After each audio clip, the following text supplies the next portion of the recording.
God save the King!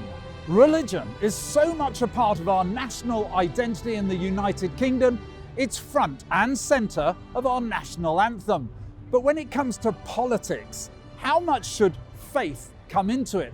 Especially with an increasingly diverse society of people of all faiths and no faith.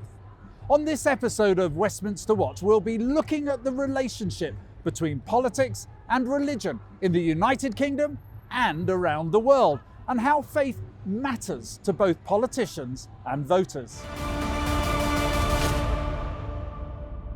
I'm outside Westminster Abbey, just across the road behind me, and neighbouring the Houses of Parliament.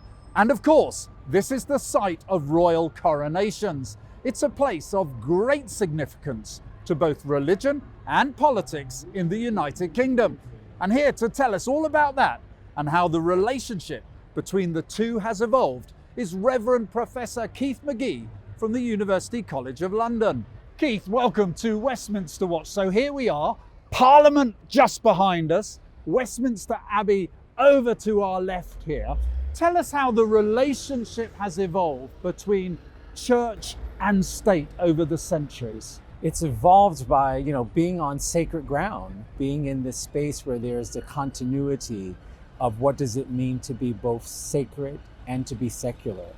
As we know, the church takes a very strong role because of King Henry VIII with the transition. But the two spaces grapple together with continuity between what is sacred, what is secular, and then how do you integrate politics as a part of that narrative? Well, King Henry VIII changed things hugely in Britain when he appointed himself as head of the Church of England, and of course he's head of state. And it's still with us centuries later. The current monarch is still head of state and head of the Church of England. Is that a credible relationship in the modern age? I'm not sure if it's credible. I think it's idealistic that there's this ideal of shared value and morality and reasoning and questioning. I think obviously we know why King Henry made that decision, but I think that duality has a sacred space. It has a place for us to think and to have guidance as a moral compass.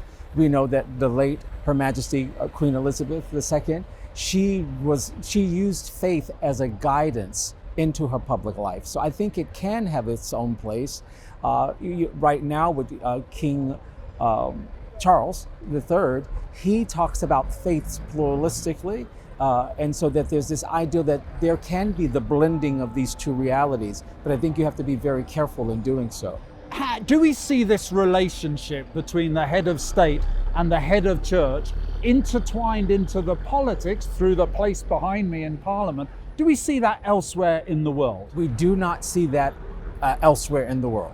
There are other nations that have the formation of laws that are a part of what I talk about in a lot of my work of how Moses's 10 public policies integrate into the ideas of governance within societies. But in the UK, it's a bit different.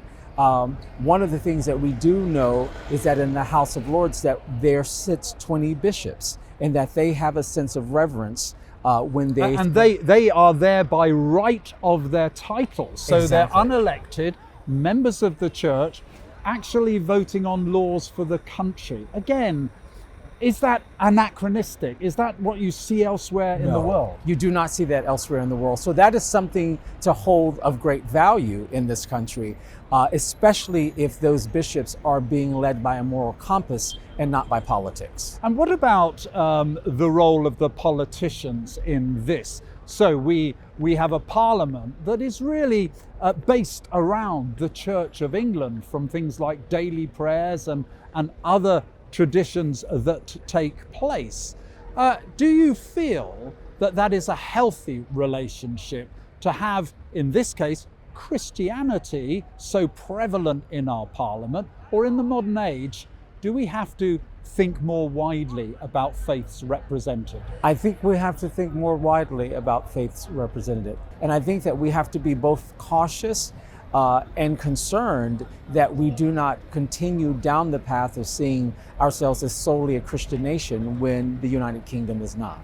More and more people are beginning to identify as having no faith at all, of course, and Parliament has even changed it. By no means are every member of the House of Commons, for example, have they declared a faith. In fact, they've sworn an oath that does not include a faith.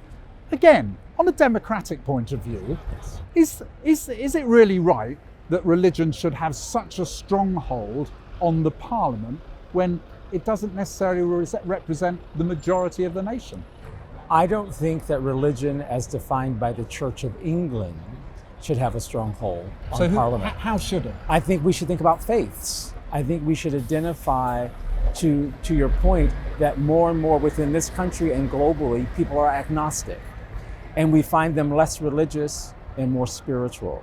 So how do we bring in a spiritual element to Parliament that helps to embrace the diversity of who we are? How could we do that? I think that there could be this complete effort to define what common ground in faith looks like, where there could be different days with different faith leaders. But sorry to interrupt you there, but would you say where politicians are in that place and they rarely find common ground, that's a big ask you're making, isn't it? What's the prize? But I think that that's the beauty of the moment. I think that there's an opportunity where you intersect religion and politics together because they ask big questions. They ask the questions of who are we? What do we value? Who do we belong to? And I think that we can wrestle through that if we allow faiths to have a seat at the table. One final question for you. There will be some people who would argue that actually different faiths and religion have caused many problems around the world, many conflicts. It was part of sectarian politics in Northern Ireland for a long time. What would you say to them? I would say to them that they're correct. And that's the reason why you need prophetic voices. You need individuals like the Isaiahs and the Amoses who spoke prophetically to the care and the concerns of the people while also speaking to the kings. You need individuals who understand that it's about our human value and our human equality, and to awaken that in the consciousness of all of us so that there we find common ground beyond our differences. Reverend Professor Keith McGee, thanks very much for joining us in this wonderful setting outside Westminster Abbey and Parliament on Westminster Watch. My pleasure. Thank you.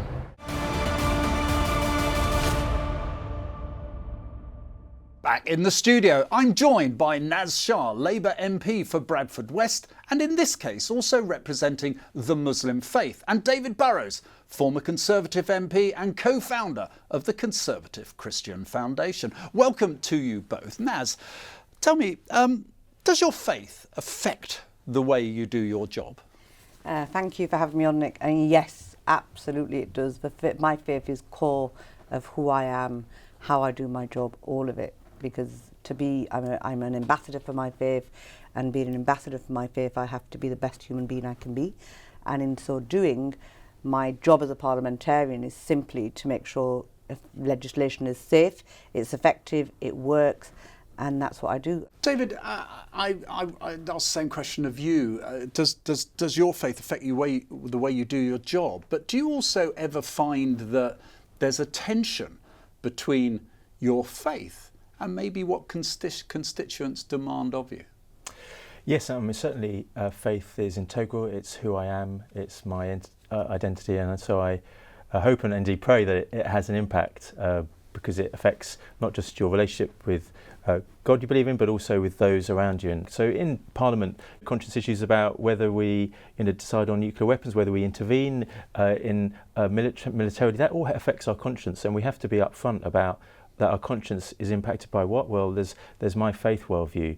And so that's significant, and we just need to be transparent about it. The British are kind of notoriously shy, aren't they, about bringing religion into politics, but does it come up on the doorstep? Well, it does. I mean, yeah, you're right. There's the whole business about not wearing it too much on your sleeve, and it's keep it in private, keep it on for Christians locked in on a Sunday.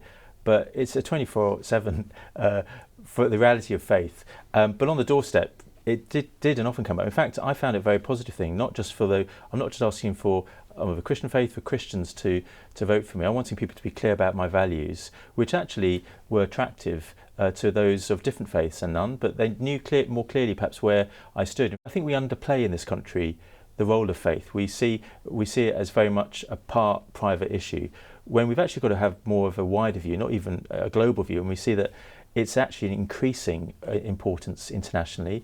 And you say surveys, young people are very much more wanting to look about what do they believe in. I think post-COVID, there's an appetite there now to believe in stuff. And so faith is very much a common currency in my view. What about you, Naz? Does it come up as frequently as the NHS or the issues that perhaps every politician would be familiar with? So it's interesting because Bradford West is nearly 60% Muslim constituency of Pakistani. Majority of that is Pakistani heritage.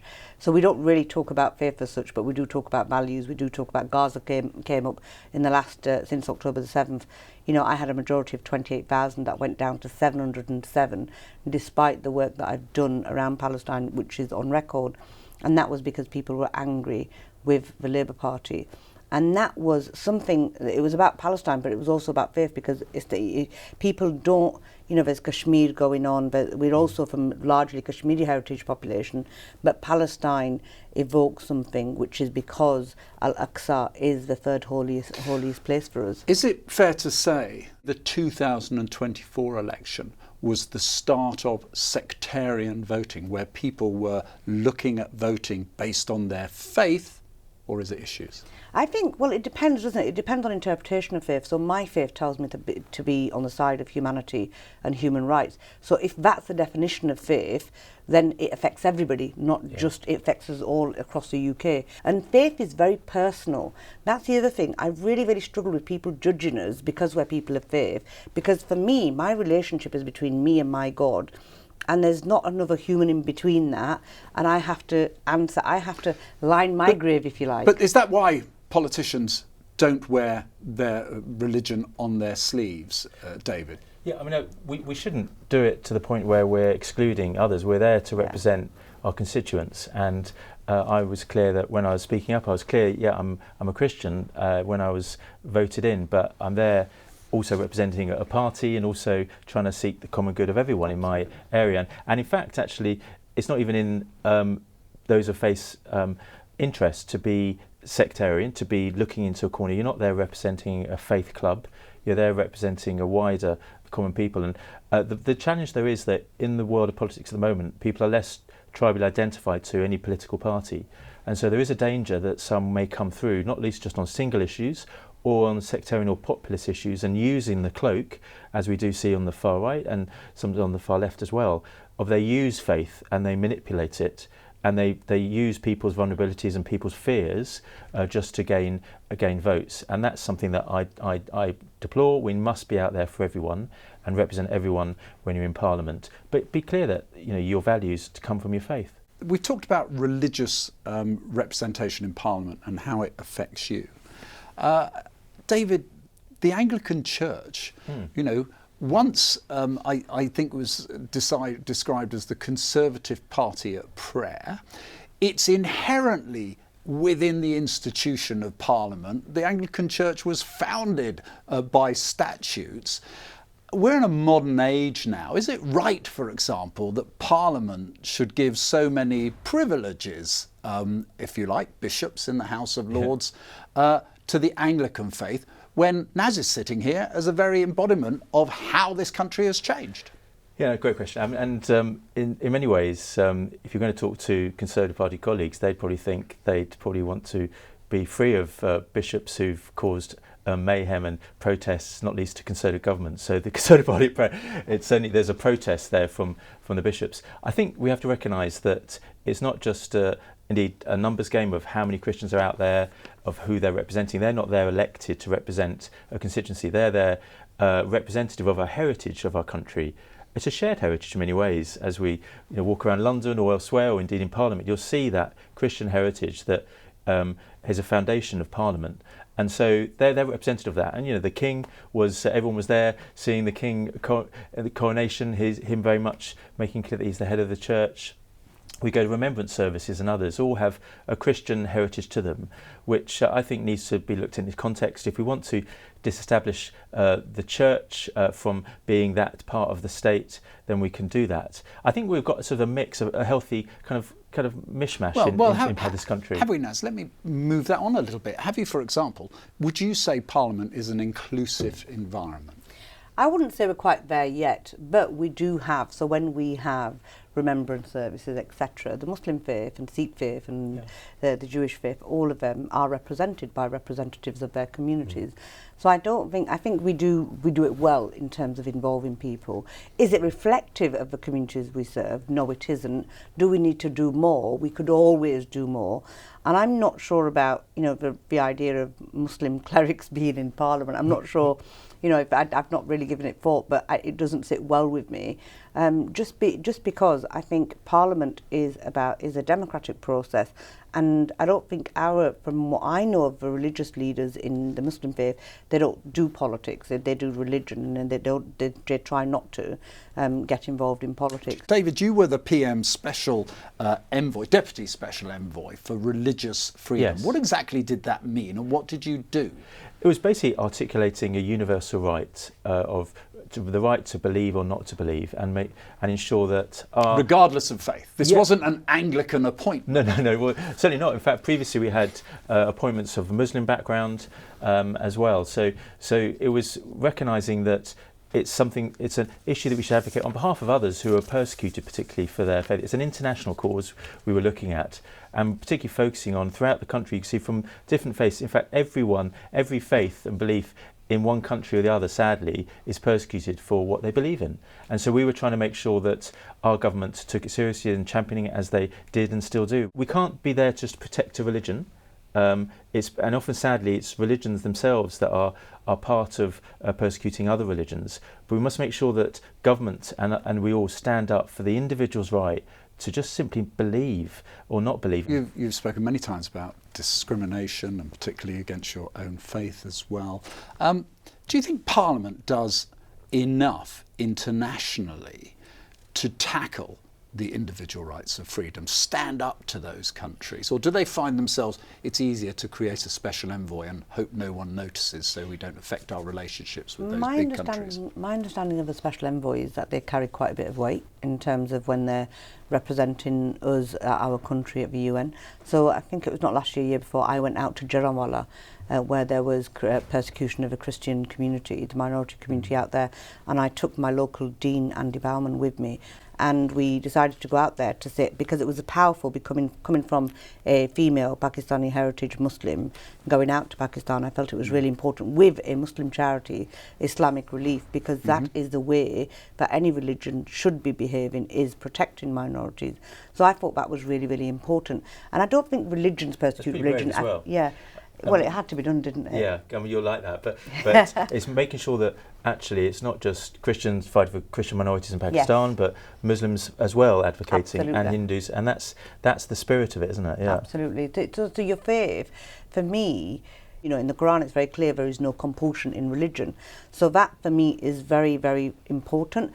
I think for Pakistan, the persecution of Christians or other faiths is it's not okay. It's abhorrent. It shouldn't happen. So as somebody of Pakistani heritage, we've got to use those positions. I feel that my position is a gift from God. Whatever my faith is strong, that I don't have any attachments. I don't have any, and in Islam there's a saying which is literally your children do not belong to you. So we say when somebody passes away, Inna lillahi wa inna raji'un, to him we belong, to him we return. So if our children do not belong to us and they're a gift from God, our status, our everything belongs to him, then you have no attachments. When you have no attachments to the worldly things that give you joy and whatever, and your attachment, you accept it's from God and it's a gift, then your accountability changes.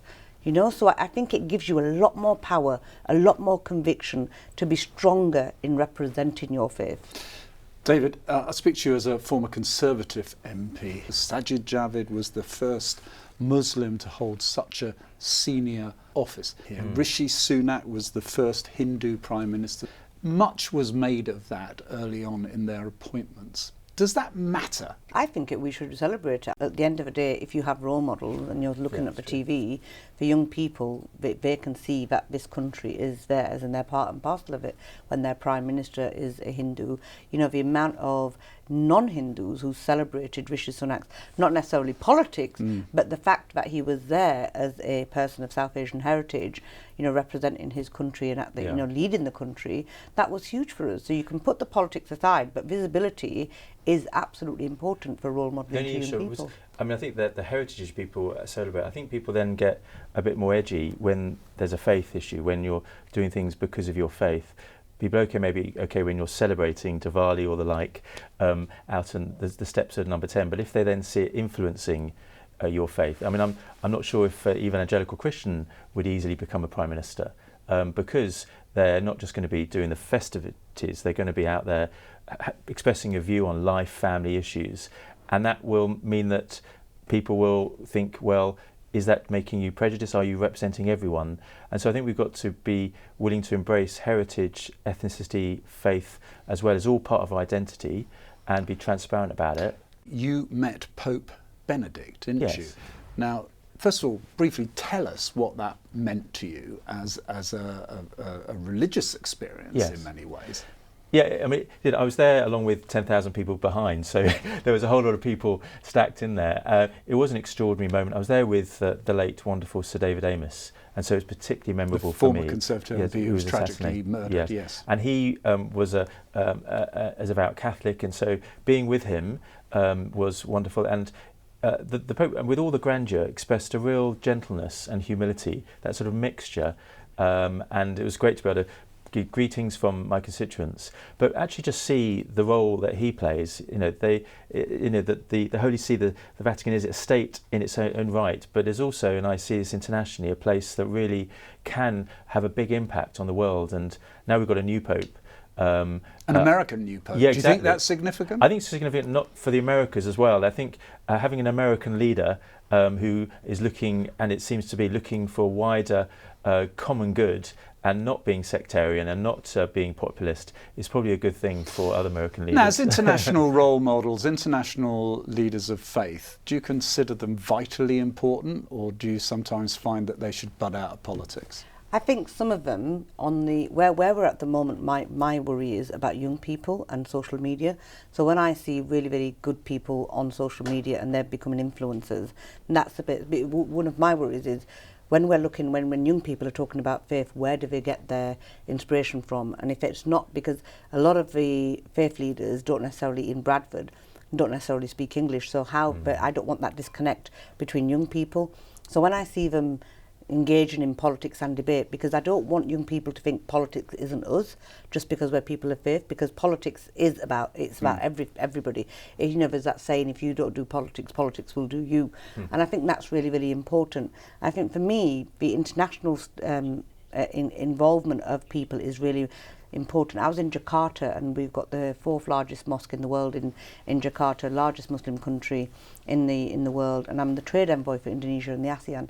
And I went there, and it was really fascinating. The big picture at the back was of the Pope and the Grand Mufti and the Grand Mufti, and it was really, really symbolic for faith leaders on that pedestal in the mosque, and that was where the pictures were taken. So for me, it felt very poignant that actually faith gives us that leadership and gives us direction. Well, it brings me to my final question. Do you see in the future, and I'll ask you both this, that religion in politics will become more significant or less significant? I think one just has to look at what's going on in the world, whether Iran, Israel, Gaza. You can't avoid religion. We need to embrace, whether we're of faith or not, religion, because it has global impact on us. But I think there is just a natural inclination of people to want to believe in something other than themselves. And I think we need to find different ways of giving people the freedom to do it. I fear that perhaps in the UK it may be a battle not just internationally for people's right of freedom of religion or belief, and it's a battle that we all need to be ready to advocate for here. Naz? I think it is growing. I think it's growing from a political stance, not just globally in terms of a geopolitical situation, but for young people in social media. That would be my concern. So you've got the Andrew Tates of the world. If they are influencing misogyny, hate crime against women, all of these things are raising their ugly head. And as women's rights activists, where do we push back our young people of faith? And that's where I think faith can play a really, really big role in domestic politics as well as geopolitics. Naz Shah, David Burrows, thanks very much indeed for joining me today. Indeed, thanks again to all my guests for joining me. And don't forget to connect with us on X at Westminster TRT. But for now, from me and all the team here, goodbye and thank you for watching.